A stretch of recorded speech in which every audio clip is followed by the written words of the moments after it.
ಕರ್ನಾಟಕ ರಾಜ್ಯಾದ್ಯಂತ ಎಲ್ಲ ಜಿಲ್ಲೆಗಳಲ್ಲಿ ಈ ಮಾನ್ಸೂನ್ ಮಳೆ ಚುರುಕಾಗಿದೆ ಮತ್ತು ಈ ನೈಋತ್ಯ ಮಾನ್ಸೂನು ಕರ್ನಾಟಕದ ಬಹುತೇಕ ಎಲ್ಲ ಜಿಲ್ಲೆಗಳಲ್ಲಿ ಪ್ರವೇಶವಾಗಿದೆ.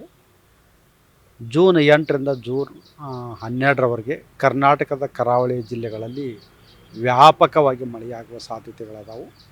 ಉತ್ತರ ಕನ್ನಡ, ಉಡುಪಿ ಹಾಗೂ ದಕ್ಷಿಣ ಕನ್ನಡ ಜಿಲ್ಲೆಗಳ ಕೆಲವು ಕಡೆ ಭಾರೀ ಹಾಗೂ ಅತಿ ಭಾರೀ ಮಳೆಯಾಗುವ ಸಾಧ್ಯತೆ ಇರುವುದರಿಂದ ಈ ಜಿಲ್ಲೆಗಳಿಗೆ ಜೂನ್ 8ರಿಂದ ಜೂನ್ 12ರವರೆಗೆ ಆರೆಂಜ್ ಅಲರ್ಟನ್ನು ಘೋಷಿಸಲಾಗಿದೆ.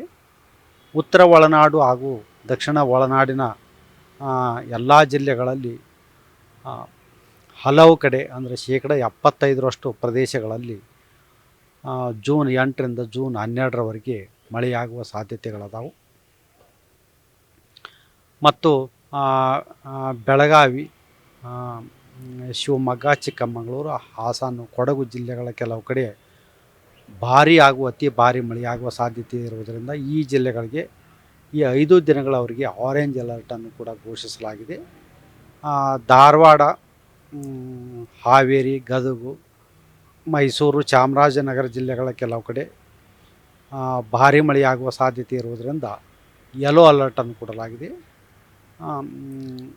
ಕೊಪ್ಪಳ, ಚಿತ್ರದುರ್ಗ, ದಾವಣಗೆರೆ ಈ ಜಿಲ್ಲೆಗಳಲ್ಲಿ ಕೂಡ ಜೂನ್ 8ರಿಂದ ಜೂನ್ 12ರವರೆಗೆ ಭಾರೀ ಮಳೆಯಾಗುವ ಸಾಧ್ಯತೆ ಇದ್ದು ಈ ಜಿಲ್ಲೆಗಳಿಗೂ ಕೂಡ ಯೆಲ್ಲೋ ಅಲರ್ಟನ್ನು ಕೂಡ ಕೊಡಲಾಗಿದೆ.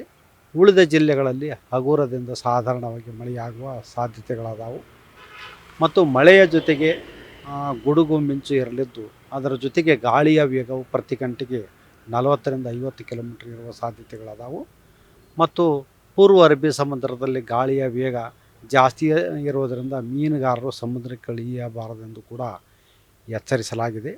ಬೆಂಗಳೂರಿನಲ್ಲಿ ಕೂಡ ಜೂನ್ 8ರಿಂದ ಜೂನ್ 12ರವರೆಗೆ ಹಗುರದಿಂದ ಸಾಧಾರಣವಾಗಿ ಗುಡುಗು ಮಿಂಚು ಸಮೇತವಾಗಿ ಮಳೆಯಾಗುವ ಸಾಧ್ಯತೆ ಐತಿ.